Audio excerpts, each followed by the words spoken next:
श्री विष्णवे नमः। हर साल वैशाख महीने के शुक्ल पक्ष की एकादशी को मोहिनी एकादशी का व्रत रखा जाता है। इस व्रत को रखने से विष्णु भगवान की कृपा प्राप्त होती है और जीवन की परेशानियां दूर हो जाती हैं। इस बार साल 2024 में 19 मई रविवार के दिन एकादशी का व्रत रखा जाएगा और 20 मई सोमवार के दिन सुबह 5:47 से 8:45 के बीच में व्रत का पारणा किया जाएगा, यानी एकादशी का उपवास खोला जाएगा। मान्यता है कि मोहिनी एकादशी का व्रत रखने और व्रत की कथा का पाठ करने से व्यक्ति को मोह माया के बंधन से मुक्ति मिलकर अंत में मोक्ष मिल जाता है। तो अब आपको सुनाते हैं मोहिनी एकादशी व्रत की संपूर्ण कथा। आप सभी से अनुरोध है, कथा को पूरा सुनकर वीडियो को लाइक करके कमेंट बॉक्स में विष्णु भगवान की जय लिखना मत भूलिएगा।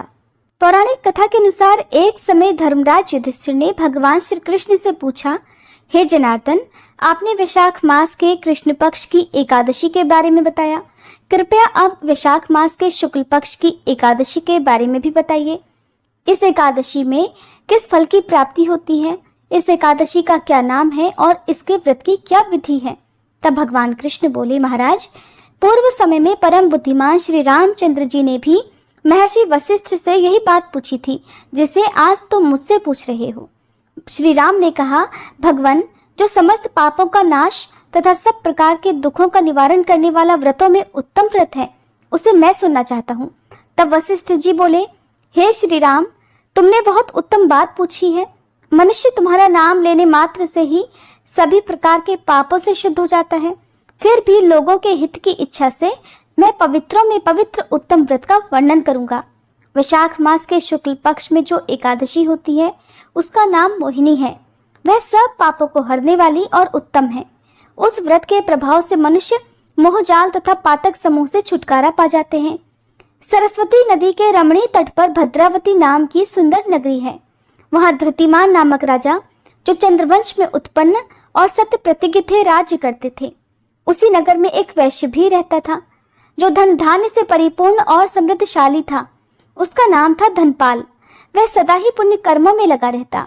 दूसरों के लिए गौशाला, कुआं, मठ, बगीचे, पोखरे और घर आदि बनवाया करता था।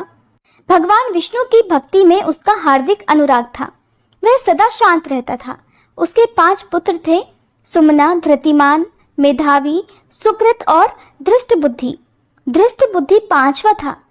वह सदा पाप कर्मों में ही लीन रहता था। उसकी बुद्धि न तो देवताओं के पूजन में लगती थी और न ही पितरों और ब्राह्मणों के सत्कार में वह रुचि लेता था।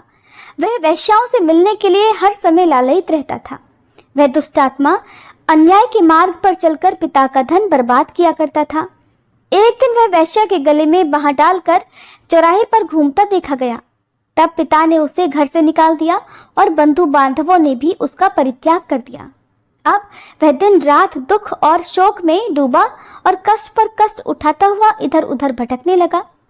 एक दिन किसी पुण्य के उदय होने से वह महर्षि कौंडिन्य के आश्रम में जा पहुंचा। वैशाख का महीना था। तपोधन कौंडिन्य गंगा जी में स्नान करके आए थे।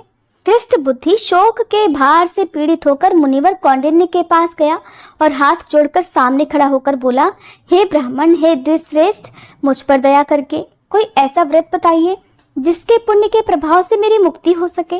तब कौंडिन्य ऋषि बोले, वैशाख के शुक्ल पक्ष में मोहिनी नाम से प्रसिद्ध एकादशी का व्रत करो।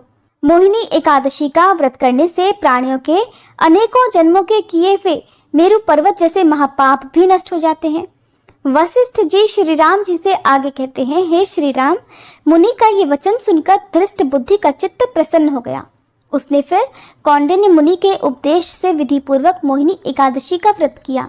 हे राजन, इस व्रत के करने से वह निष्पाप हो गया और दिव्य देह धारण कर गरुड़ पर आरूढ़ होकर सब प्रकार के उपद्रवों से रहित श्री विष्णु धाम को चला गया। हे श्री राम, इस प्रकार यह मोहिनी एकादशी का व्रत बहुत उत्तम है। इसके महात्म्य को पढ़ने और सुनने से ही सहस्त्र गोदान के फल की प्राप्ति होती है। तब वशिष्ठ मुनि से सारा विधान जानकर भगवान श्री रामचंद्र जी ने भी इस व्रत को धारण किया था।